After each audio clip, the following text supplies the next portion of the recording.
S02E69, The Week in the Glass. This is the cut weekend. I'm Franklin. No deadlines today, just a glass, a little quiet, and the week that just went by. It was a week that kept asking the same question in different clothes. What is something actually worth when the price is honest? Monday opened with Knob Creek's 18-year single barrel, 4,200 bottles nationally, $99.99 MSRP. Pre-2008 Claremont production confirmed by Fred No himself. 18 years in wood, pre-allocation closing at midnight, and the math was plain. Comparable barrels don't trade below $125 on secondary. That's not manufactured urgency. 4,200 bottles is the mechanic. Tuesday brought a different kind of value story. Old Forester Birthday Bourbon 2026 quietly cleared federal label approval at 11 years. 1 year younger than the last two vintages, before Brown-Forman sent a single announcement. The TTB's public COLA registry had it first. The spec is real, it's a public document, and September allocation lists will price the step down before most buyers even open their email. Meanwhile, Elijah Craig barrel-proof D926 hit national retail at 130.4 proof and $74.99. The fourth and final batch of the 2026 annual cycle, no lottery required, and the D-Series rewards Water Edition more than any of the other three batches. Wednesday answered the lottery fatigue with a breath of plain air. Wild Turkey's 2026 Rare Breed Barrel Proof confirmed at 116.8 proof and $59.99. Standard national distribution, no barrier of any kind. Walk in, buy it, go home. In a week defined by allocation mechanics and pre-registration windows, that matters. Thursday put a specific address in the conversation. 801 West Main Street, Louisville. Michter's Fort Nelson, doors at 10 a.m., $159.99, 2 bottles per person. No lottery. The only cost was the drive. And then Friday closed the week with the most quietly instructive thing. The bourbon community ran a controlled experiment that no release engineer could have designed. Larceny barrel-proof A926 and B926 on the same shelf at the same $69.99 price, 2.4 proof points apart, nothing else different. 1,100 comments and a real verdict. In a weeded mash bill, that small spread is actually audible. B926 opens the fruit earlier. A926 holds the wood longer. Both are right. Your palate decides.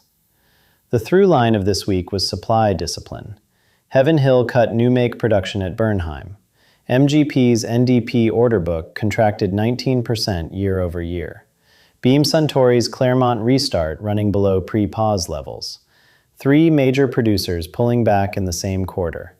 The bottles on the shelf today aged before any of that. The shelf in the early 2030s will look different. The window for comfortable, accessible bourbon buying is now, while the correction is still running. Now, if you're pouring something today, and I hope you are, I want to tell you about something happening this 4th of July that doesn't come around often. George Washington's distillery at Mount Vernon, Virginia, is releasing what they're calling the Spirit of 76, a cask-strength bourbon bottled for Independence Day, priced at $1,000 a bottle. Fewer than 350 bottles exist. They're available in person only today at the shops at Mount Vernon. No online portal, no lottery application, no secondary market shortcut. You have to be there. Now, I know what you're thinking. $1,000 is $1,000, and that's a fair thought. But consider what this actually is for a moment. Mount Vernon is where Washington operated one of the largest distilleries in early America, rye whiskey mostly, built on the same land he farmed. This isn't a heritage brand borrowing a name for marketing.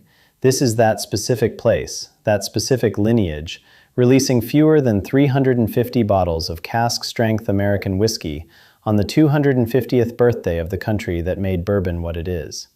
There is no other bottle you can buy today that carries that address on the label and means it. If you're within range of Mount Vernon and that number fits your life, this is what a once-in-a-generation release actually looks like. Not a secondary flip, not a lottery win. A piece of American history bottled at full strength, available right now at the shops at Mount Vernon. Every detail I just gave you is accurate, and it's available now at theperfectpourapp.com. Still pourable this weekend. A few things worth acting on before Monday. Larceny Barrel Proof B926 is on standard retail shelves at $69.99 through mid-July, no per account limit. If you have A926 open at home, pick up B926 while both are simultaneously available. That side-by-side is the most naturally controlled $69.99 experiment in American whiskey right now, and the window won't stay open long. Wild Turkey Rare Breed Barrel Proof 2026 is arriving at retailers through mid-July at $59.99. Same story, standard shelf, no strategy required. And if you're an Ohio resident, the George T. Stagg 2026 lottery at ohlq.com stays open through midnight July 14th. Entry is free. A losing ticket costs exactly nothing. That's the week in the glass. If the cut weekend earned a few minutes of your Saturday, do me one favor. Follow the show wherever you're listening, so tomorrow's edition finds you on its own. The written brief's always free at chasingtheunicornpodcast.com, and the full American Whiskey Industry Brief is on our Patreon. I'm Franklin. Pour something you like, share it with somebody worth sharing it with, and remember, your unicorn is out there.